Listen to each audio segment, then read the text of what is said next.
అందరికీ కూడా నమస్కారం. సరే, కొత్త చట్టం ఇందాక అసలు అందరూ పెద్దలందరూ బాగా చెప్పిండ్రు.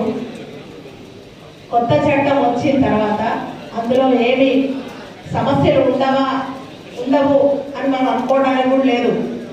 ఎవరైనా సరే మనమే తయారు చేస్తున్నాం చట్టాలన్నీ కూడా. ఇందాక సునీల్ గారు మాట్లాడారు, అందులో కూడా వస్తుండొచ్చు.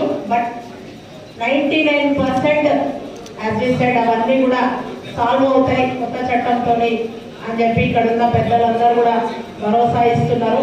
ఇకపోతే పెద్దలు కోదండరెడ్డి గారితో పనిచేసే అవకాశాన్ని గౌరవ ముఖ్యమంత్రి వర్యులు మాకందరికీ కూడా కమిషన్ ఏర్పాటు చేసి, అంటే అంతకుముందు వారు ధరణి కమిటీ చైర్మన్ ఉండే, కొత్తగా ఏ రాష్ట్రంలో లేని విధంగా మన తెలంగాణ రాష్ట్రంలో వ్యవసాయ మరియు రైతు సంక్షేమ కమిషన్ని ఏర్పాటు చేయడం. దీని వెనుక మనకు అర్థమవుతుంది ముఖ్యమంత్రి గారికి రైతుల పట్ల, రైతుల సమస్యల పట్ల వాటిని సాల్వ్ చేయాలన్న ఆయనకున్న తపన, చిత్తశుద్ధి మనకు అర్థం చేసుకోవాలి, మనం అర్థమవుతుంది. సో అట్లా ఏర్పడ్డదే ఈ మా కమిషన్.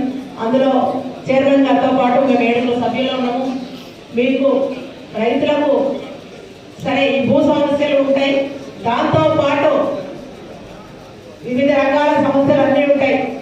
మళ్ళా వన్స్ అగైన్ నిన్న మనం చూసినాం, రైతు భరోసా ప్రభుత్వం 579 కోట్ల రూపాయలు వేయడం జరిగింది. 4,41,000 మంది రైతులు ఒకటే రోజు మన లబ్ధి పొంది మనం చూసినాం. అది పైలట్ కింద చేసిండ్రు. సో సరే, ఇక మిగతా పథకాలు కూడా ఉన్నాయి ప్రభుత్వం. I don't want to go in to that details.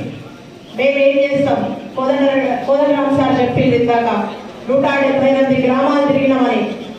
నాకు నిజంగా కూడా నా అవకాశం, నా అదృష్టం ఏదో కానీ ఇందాక ఇద్దరు స్టాల్ గార్డ్స్ కోదండరెడ్డి గారు, కోదండరామ్ సార్, కాకతాళీకంగా 2 పేర్లు ఒకటే అనుకుంటాం, కానీ నిజంగా దీని వెనక పెద్ద యజ్ఞం జరిగి ఉంటుంది. ఇక్కడ మన మధ్యలో ఉన్నారు సాదిక్ గారు. మేమందరం కలిసి చాలా ఇప్పుడు మైదాన ప్రాంతంలో ఉన్నాం. మన సమస్యల మీద కొత్త గొప్ప గ్రామాలలో చదువుకున్న యువకులు ఉన్నారు. సరే, ఇట్లాంటి అడ్వకేట్లు అందరినీ కూడా అప్రోచ్ అవుతారు, తెలుసుకుంటారు, ఇంటర్నెట్ అవన్నీ. కానీ కనీసం ఫోన్ సౌకర్యం కూడా వాళ్ళు కనీసం ఫోన్ కాల్ మాట్లాడలేరు. గోల్డ్ కోయలు గుర్తిపోయే గూడాలకు సారంట మేమందరం కూడా బస్ పట్టుకొని పోయేది రాత్రికి రాత్రే. ఆ ప్రయాణంలో సార్ కూడా మరి నన్ను ఆడపిల్ల